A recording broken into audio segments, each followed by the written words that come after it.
ஆனால் அங்கு நடந்தது என்ன? 10 ரூபா பாட்டிலுக்கு 10 ரூபா. சி ஜோசப் விஜய் ஆகிய முதல் கையெழுத்தாக டாஸ்மார்க் ஒழிக்க வேண்டும், 2 மாதங்களுக்கு 500 யூனிட்டுக்குள் இருந்தால் மட்டும் 200 யூனிட் இலவசம் என்று கையெழுத்து விட்டார். முதல் கோணல் முற்றிலும் கோணல். அந்த ஏக இறைவனின் சாந்தியும் சமாதானமும் நம் அனைவர் மீதும் உண்டாவதாக. தமிழ்நாட்டில் புதிய முதலமைச்சர் பதவி ஏற்றிருக்கும் திரு விஜய் அவர்கள், அவர் பதவி ஏற்ற பொழுது சி ஜோசப் விஜய் ஆகிய அவர் சொன்னது, அதை சொல்லிவிட்டு பதவி பிரமாணம் செய்கிறார். பதவி பிரமாணம் செய்துவிட்டு முதல் கையெழுத்தாக டாஸ்மார்க் ஒழிக்க வேண்டும் என்று கையெழுத்திடுவார் என்று எல்லா மக்களும் எதிர்பார்த்தார்கள். என போதை ஒழிப்பை பிரச்சாரம் செய்தவர், டாஸ்மார்க்கை விமர்சனம் செய்தவர். 10 ரூபா பாட்டிலுக்கு 10 ரூபா பாட்டு பண்ணார்ல. எதுக்காக? டாஸ்மார்க் கடைலாம் இருக்குது, அதனால மக்கள்லாம் அவஸ்தைப்படுகிறார்கள் என்று விமர்சனம் செய்தவர். இன்று அந்த கோப்புகளில் முதலாவதாக கையெழுத்திடுவார் என்று எல்லா மக்களும் எதிர்பார்த்த விஷயம். ஆனால் அங்கு நடந்தது என்ன? நடந்தது அவர் செய்த வாக்குறுதியில் மாறுபட்டு நடந்திருக்கிறார். முதல் கையெழுத்திலேயே என்ன மாறுபட்டு நடந்தார்? 200 யூனிட் மாதத்திற்கு 200 யூனிட் இலவசம் என்று சொன்ன அவர் மின்சாரம், அதில்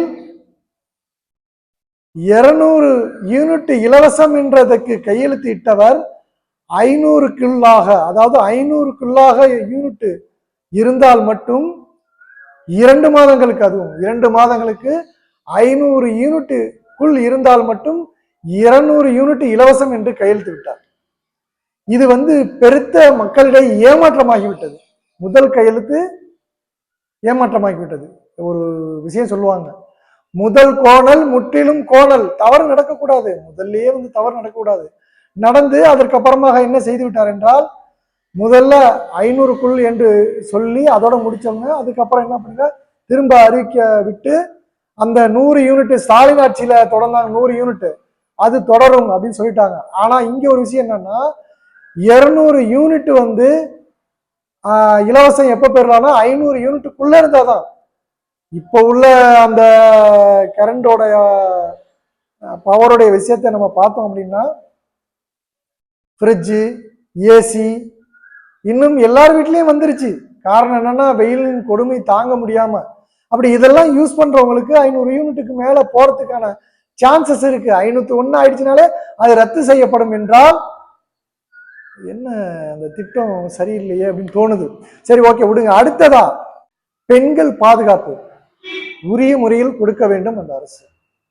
எப்படி பாதுகாப்பு கொடுக்கணும்?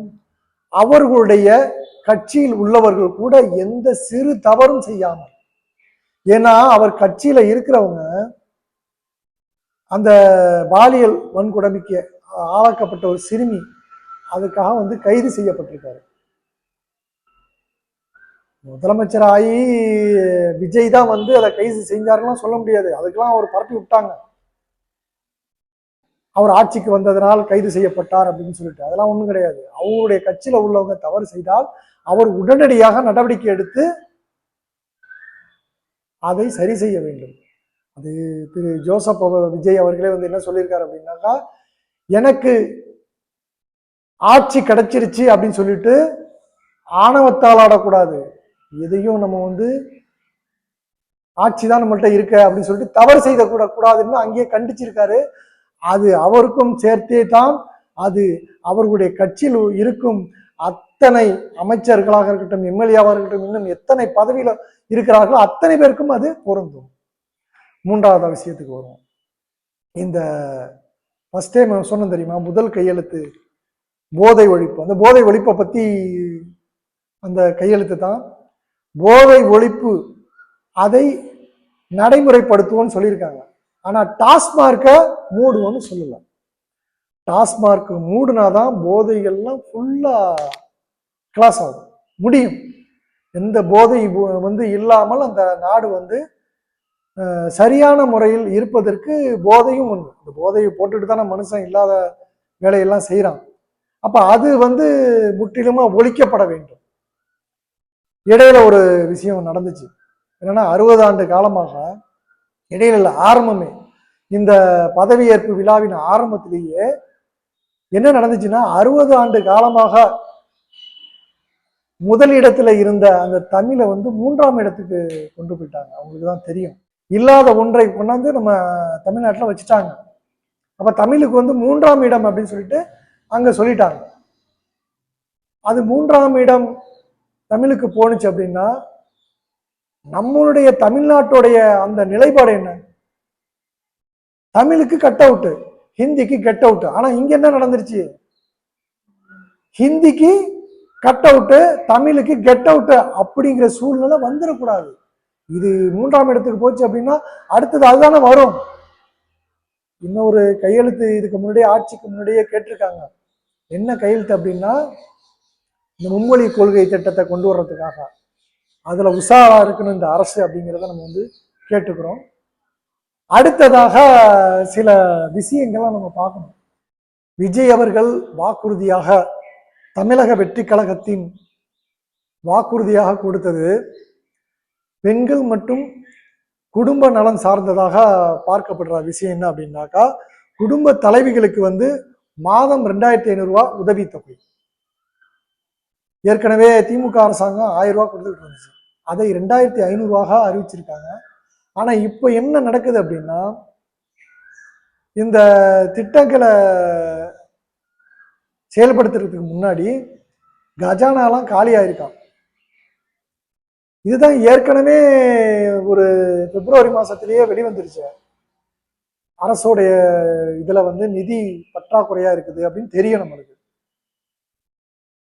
அதுல போய் பார்த்துட்டு வெள்ளை அறிக்கை கொடுத்துட்டு அதுக்கப்புறமா தான் இந்த செயல் திட்டங்கள்லாம் வந்து நம்மளுக்கு வருமா அப்படின்னா என்ன சொல்றதுன்னு தெரியலையே.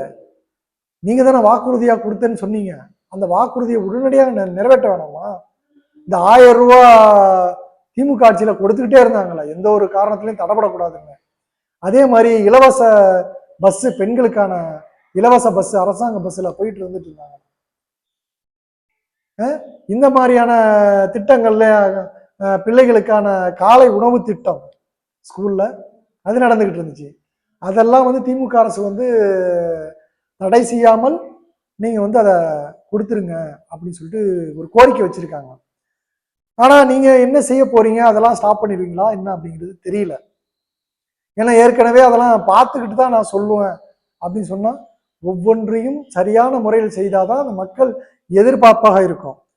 நீங்க கொடுத்த அந்த வாக்குறுதியில மிக முக்கியமானது 6 சிலிண்டரு நிப்பாட்டிடாதீங்க சார். இப்போ உள்ள காலகட்டத்தில் சிலிண்டர் கிடைக்கிறதே பெரிய குதிரை கொம்பா இருக்குது எல்லா மக்களுக்கும். அந்த 6 சிலிண்டரை நீங்க இலவசமா கொடுத்தீங்கன்னா எல்லார் மக்களுடைய வயிற்றுலையும் நீங்க வந்து பாலை வாத்தீங்க அப்படின்னு தான் அவங்களுடைய மனதில் தோன்றும். அவர்களுக்கும் அது வந்து ரொம்பவும் இஷ்டமாகவும் ஆயிடும். அதனால அந்த 6 சிலிண்டர் திட்டத்தை விட்டுறாதீங்க, கொஞ்சம் கொடுங்க. அதே மாதிரி ஏழை குடும்ப திருமணங்களுக்கு வந்து 8 கிராம் தங்கம், அவங்களுக்கு வந்து பட்டுப்புடவைகள் அப்படின்னு சொல்லிட்டு சொல்லியிருக்கீங்க. உயர்தர பட்டு இதுல வேற அதையும் கொடுத்துருங்க. பெண்களுக்கான சுய உதவிக்குழு இருக்கு பார்த்தீங்களா, அதுல வந்து 5 லட்சம் வரைக்கும் கடன், வட்டியில்லா கடன் எங்களை மாதிரி ஆட்களுக்கெல்லாம் தேவைப்படுதுங்க. என்ன தொழில் பண்றதுன்னே தெரியாம உட்காந்துருக்கோம். முதல்ல அதை நிறைவேற்றினீங்கன்னா ஏழை மக்கள்லாம் ரொம்ப பயன்பெறுவாங்க. வட்டியில்லா கடன், இன்னும் நடுத்தர மக்கள் எல்லாரும் பயன்படுவாங்க. உடனடியாக அதையும் நிறைவேற்றுங்க. அதே மாதிரி இளைஞர்களுக்கு வேலை வாய்ப்பு விஷயத்துல கல்வி கடன்கள் ரத்து செய்யறது, புதிய வேலை வாய்ப்புகளை கொடுக்கறது, கலைஞர் மகளிர் உரிமை தொகை திட்டம் விரிவுபடுத்துறது, அதே மாதிரி ஆட்சி மற்றும் சமூக நல்ல ஊழலற்ற வெளிப்படையான நிர்வாகம் பண்றது. அங்க சத்திய பிரமாணம் செய்ததை இங்க வெளியே கொண்டு வந்துடுறது, ஊழலற்ற ஆட்சியை செய்யறது. அதுக்கு எல்லாருமே சப்போர்ட் பண்ணுவாங்க.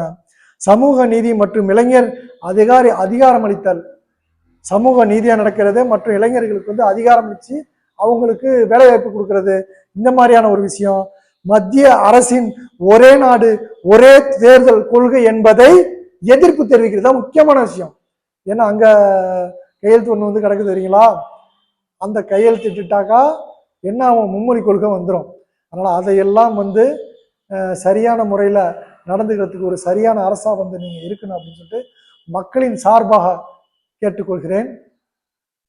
நீங்க நல்லதொரு ஆட்சி நடத்துவதற்கு வாழ்த்து சொல்லி விடைபெறுகிறேன்.